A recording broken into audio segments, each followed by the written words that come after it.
Okey, kembali dalam Malaysia hari ini. Oh, dah diperlihatkan kepada anda semua. Ini kalau kita tanya anak-anak kita, dan barangkali kita sendiri pun tak tahu apa nama buah ini. Ini adalah buah orang putih panggil sky fruit ataupun buah tunjuk langit. Buah ini di dalam hutan, ya, tumbuh meliar dan tepatnya tinggi. Dan apabila dah sampai waktunya, ia tidak gugur sebiji tapi pecah merekah, ya. Merekah dan kemudian isinya akan turun macam helikopter lah, macam tu. Sangat-sangat cantik. Dan ini ada khasiat di tunjuk langit ni. Tadi kita cerita tentang makan kan. Banyak orang kena kencing manis, penyakit jantung, gout dan sebagainya. Jadi ini antara yang boleh merawat, ya, iaitu hasil daripada buah tunjuk langit. Nak cerita lebih lanjut, orang dulu makan biji ini dalam ni, kunyah saja tapi rasanya pahit. Sekarang ni dengan teknologi moden, boleh diambil ataupun consumptionnya dengan lebih mudah. Kita nak bersama dengan Profesor Madya Dr. Liza Ahmad Saleh, Pensyarah Fakulti Kejuruteraan Universiti Teknologi Malaysia, bersama saya untuk ceritakan tentang evolusi buah tunjuk langit ni untuk pengambilan demi kesihatan kita. Assalamualaikum Doktor. Assalamualaikum. Apa khabar? Sihat, Alhamdulillah. Cik Is sihat? Alhamdulillah. Pagi saya Is macam di rumah. Tapi tak apa. Okey. Doktor engineer sebenarnya. Ya, insyaAllah. Jadi macam mana boleh buat kajian tentang buah tunjuk langit ni? Gitu kan. Sebab basically kita engineering ni pun macam saya asas adalah daripada sekolah kejuruteraan kimia. Ya, okey. Jadi bila kita membuat research ni, kita akan melihat pada mesin tu sendiri dan melihat pada proses sebenarnya. Jadi bila dah nampak proses dan kita lihat apa pula kebaikan di sebalik bahan yang kita proses tadi tu. Okey, baik. Jadi itu sebabnya. Dan kita hari ini nak fahami lebih lanjut, dan sebelum tu kita nak cerita ini kajian ini dan hasilnya mendapat pengiktirafan satu di Pertandingan Inovasi Pengajian Tinggi dan Antarabangsa pada September tahun lepas. Dan juga ni penerbitan 10 jurnal. Ya, berkaitan dengan buah tunjuk langit ni. Berkaitan dengan buah tunjuk langit. Itu di Malaysia. Kemudian pada November tahun lepas juga di Seoul International Invention Fair. Ya.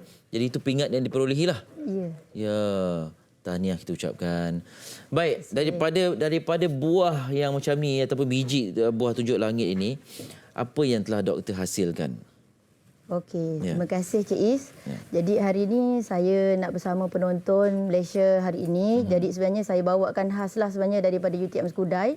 Ini adalah buah tunjuk langit. Dari Skudai datang. Okey. Actually buah ni banyak. Buah ni banyaklah dekat Malaysia pokok tunjuk langit ni. Jadi kalau ikutkan dari segi proses yang saya lakukan, buah tunjuk langit ni sebenarnya dia asal dia memang macam yang Cik Is mention tadi. Dia datang jatuh ke bawah dalam bentuk biji macam ini. So dan dia sebenarnya bukan jatuh macam dengan buah macam buah durian tak. Dia jatuh hanya lamela dia ni tu. Biji-biji dia ni kalau boleh fokus kan kat sini nampak.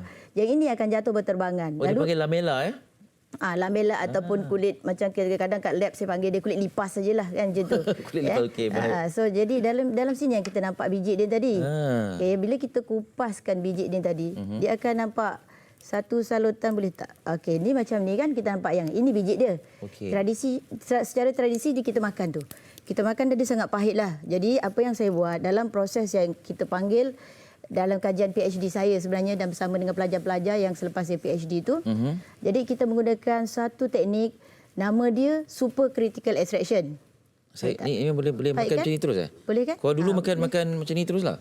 Yes, dia akan gigit dan dia tu ataupun dia rendam dan minum air dia. Okey, tapi memang pahit lah. Pahit dia, yes. Okey, jadi ekstrak daripada biji buah tunjuk langit ni. Jadi kita menggunakan satu teknologi yang kita panggil super critical extraction. Super fluid critical extraction. Dia di mana dia menggunakan kaedah tekanan tinggi dan suhu rendah. Okey. Kenapa tekanan tinggi? Kerana dengan tekanan tinggi adalah merupakan driving force ataupun daya pacu. Dia mengeluarkan khasiat ataupun minyak daripada biji tunjuk langit tadi, tetapi kita kontrol dia dengan low temperature, suhu rendah. Kenapa suhu rendah? Kalau kita belajar masa SPM kan, suhu tu kalau rendah dia bagus untuk kawal aktiviti enzim. Jadi enzim tu masih dapat dikekalkan. That's why bioactive compound tu masih dapat dikekalkan. Jadi bila saya ekstrak tu kita menghasilkan minyak. Minyak tunjuk langit ni jernih saja, tapi asalnya tak jernih, tapi saya ada physical treatment. Jadi dia dapatlah dihasilkan dengan jernih begini. Namun begitu, kalau kita tengok tadi hasil dia banyak secara tradisinya dia bagus untuk berkaitan dengan penyakit kencing manis, jantung, penyakit jantung, darah tinggi, gout dan sebagainya. Jadi Biasa bila kita nak consume dia sangat pahit. Jadi kita memudahkan dia lagi. Kita hasilkan pula dalam bentuk soft gel ni. Ni soft gel kan. So soft gel ni bila dah dalam keadaan begini, makanya ia amat mudah ditelan. Sebab dalam bentuk liquid, kadar dia absorb dalam kita punya usus pun cepat berbanding dengan pepejal. Penyerapan dia lebih cepat berbanding gigit. Ya, betul. 15 minit insya-Allah dia dah digest dalam kita punya sistem pencernaan. Baik. Jadi itulah kaedah daripada makan kalau sebelum ni kunyah dan juga rendam dalam air, nak akhirnya dijadikan minyak dalam soft gel itu. Ya, betul. Okey, dan dari segi dosage ni macam mana? Kalau orang dulu lah saya pun barangkali tak tahu sekali makan tu berapa biji dan daripada nisbah ini berapa banyak kapsul yang dihasilkan. Ya, okey. Secara umumnya kalau tradisinya pun kita boleh makan dalam satu hari 1 biji atau 2 biji. Jadi dalam penyelidikan yang saya lakukan, saya buat lebih kurang kita buat test untuk toksikologi test. Toksikologi test ni penting sebab kalau kita nak konsum sesuatu tu, kita tak boleh agak-agak lah kan, nak makan banyak ni, larat makan, tak larat berhenti kan, tak boleh.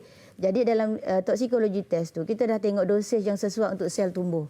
Jadi dekat situ kita lihat dan kita tengok kan sebenarnya dosagenya begini. Jadi apa yang saya buat, sebenarnya persamaan keseimbangan dia adalah 1 biji tunjuk langit ni, 1 biji tunjuk langit ni bersamaan dengan satu kapsul soft gel ni. Jadi satu hari kalau nak makan lah, kita boleh gunakan 1 atau 2 biji sahaja. Baik. Okey.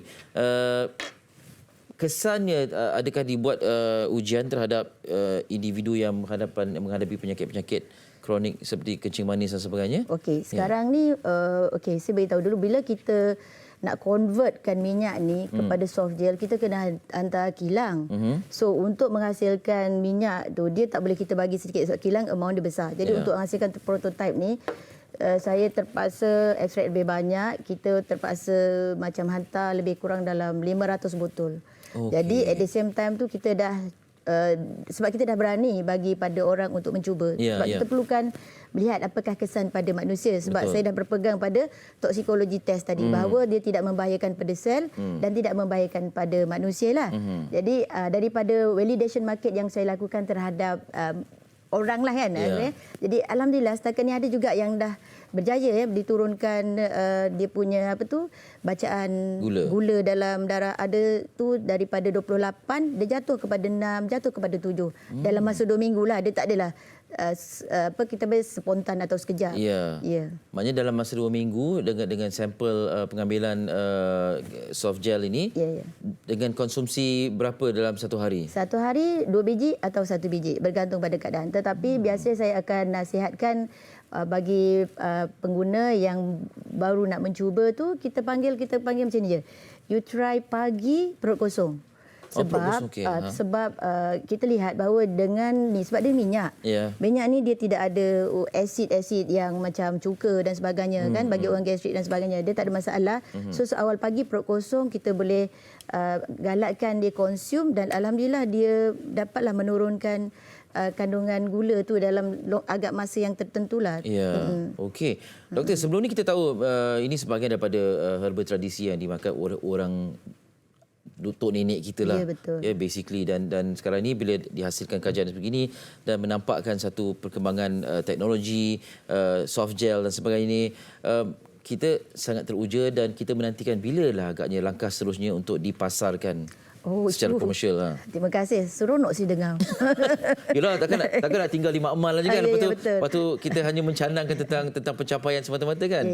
Buat masa ni macam yang saya mention tadi, saya dah ada, kita panggil perbandingan proses. Proses yang super kritikal ni dengan proses biasa, dia lebih cepat dan hasil lebih banyak.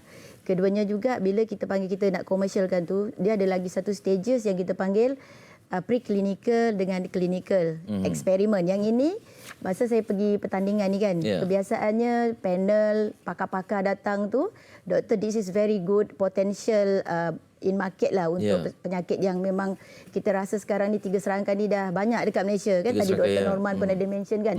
Jadi dekat situ dia mencadangkan untuk close benda ni lebih cantik, kita perlu menjalankan preclinical terhadap haiwan dan juga clinical terhadap manusia. Jadi sekarang ni insya-Allah saya dah ada beberapa universiti tempatan yang memang membuat kajian, sebab saya engineering kan. Jadi kita akan collaborate dengan mereka InsyaAllah dalam masa setahun kita boleh complete semua preclinical dan clinical test. Baik. Cuma dalam masa ni sebab kita dah berpegang pada toxicology test kan, kemudian kita dapati bahawa dia boleh memberikan kebaikan kepada pengguna, sebenarnya dia dah boleh digunakan lah. Ya, itu lagi sebab berdasarkan toxicology test sudah terbukti. Cuma kena ada clinical ni jugalah. InsyaAllah kami pun sedang dalam usul untuk mendapatkan notifikasi lah kalau ada kita nak pasarkan. Mungkin pada tahap yang sederhana atau bawah kita boleh pergi kepada tradisional. Boleh digunakan. Baik. Kita doakan semoga sampai ke hasrat yang sebenarnya lah ya, untuk digunakan pakai, dimanfaatkan orang awam, bukan hanya di peringkat kajian semata-mata. Semoga bermanfaat perbincangan ini, dan kita baru tahu, pada yang tak tahu mungkin tunjuk langit ni manfaatnya dan cara konsumsinya sekarang dah ada teknik yang terbaru. Doktor, terima kasih sekali lagi. Selamat maju jaya. InsyaAllah. Terima kasih Cik Is. Ya, Profesor Madya Dr. Liza Mat Saleh, pensyarah ke Fakulti Kejuruteraan Universiti Teknologi Malaysia. Sebenarnya Malaysia ni macam-macam kajian dibuat dan banyak kejayaan telah ditempa. Cuma susulan tu kita harap dapat dilihat dengan lebih ketara lagi.